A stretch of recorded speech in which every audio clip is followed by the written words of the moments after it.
के महानायक द्वापर युग में विष्णु के 8वें अवतार श्री कृष्ण की जयंती को जन्मोत्सव के रूप में मनाते हैं, क्योंकि श्री कृष्ण का पूरा जीवन संघर्षपूर्ण और चुनौतियों से भरा रहा है। कृष्ण का जन्म कारागार जेल में हुआ।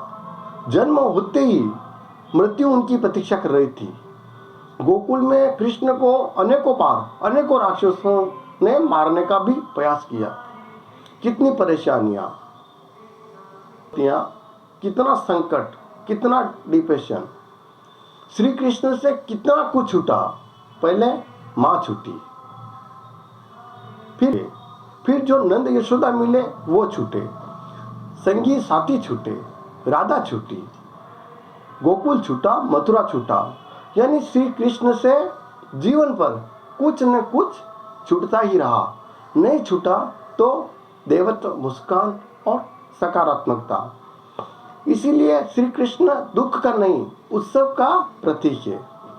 सब कुछ छूटने पर भी कैसे खुश रहा जा सकता है, यह श्री कृष्ण से अच्छा कोई नहीं बता सकता। इसीलिए हमेशा खुश रहें, सदा मुस्कुराते रहें। कृष्ण का जीवन से यह सीखते हैं कि आप कोई भी हो, जीवन में हमेशा संघर्ष, चुनौतियां, परेशानी रहेगी। जीवन की हर प्रतिकूल परिस्थितियों का डटकर मुकाबला करें। कृष्ण ने हर परिस्थितियों को जिया और जीता भी है। कृष्ण के गुरुकुल के साथी सुदामा की निस्वार्थ मदद की और कृष्ण के मित्र सका महाभारत में अर्जुन के सारथी बने, संरक्षक बने और मार्गदर्शक बने। तो कृष्ण का जीवन यह बताता है कि अच्छे और सच्चे मित्र कैसे बने।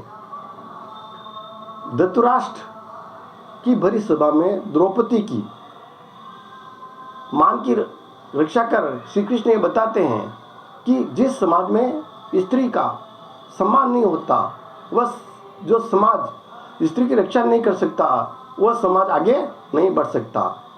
श्री कृष्ण ने असम के नरकासुर से 16,000 नारियों को मुक्त कराया और उनके समान जीवन प्रदान करने वाले श्री कृष्ण थे। श्री कृष्ण के जीवन से विनम्रता और सेवा भाव सीख सकते हैं।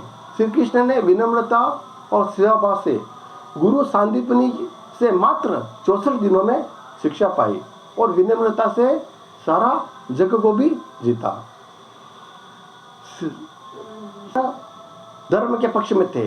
पांडवों की भांति दुर्योधन भी कृष्ण का संबंधी थे, लेकिन श्री कृष्ण ने दुर्योधन की सहायता नहीं की, क्योंकि दुर्योधन अधर्म और असत्य के मार्ग पर चल रहा था।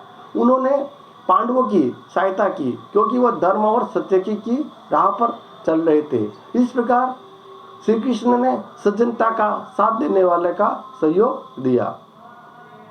भगवान श्री कृष्ण ने भगवत गीता में कहा है कि मनुष्य को फल की इच्छा छोड़कर कर्म पर ध्यान देना चाहिए। मनुष्य जैसा कर्म करता है वैसा फल मिलता है। इसलिए निस्वार्थ कर्म और निस्वार्थ सेवा को जीवन का सफल मंत्र बनाया। और अपन कहते कृष्ण कौन है? जो पहली गाली में सर काटने की क्षमता होने के बावजूद भी 99 गालियां सुनने का सामर्थ्य रखते हैं, शिशुपाल। वो है श्री कृष्ण, जिसके पास सुदर्शन जैसा शस्त्र होने के बाद भी हाथ में बांसुरी है, वो श्री कृष्ण है।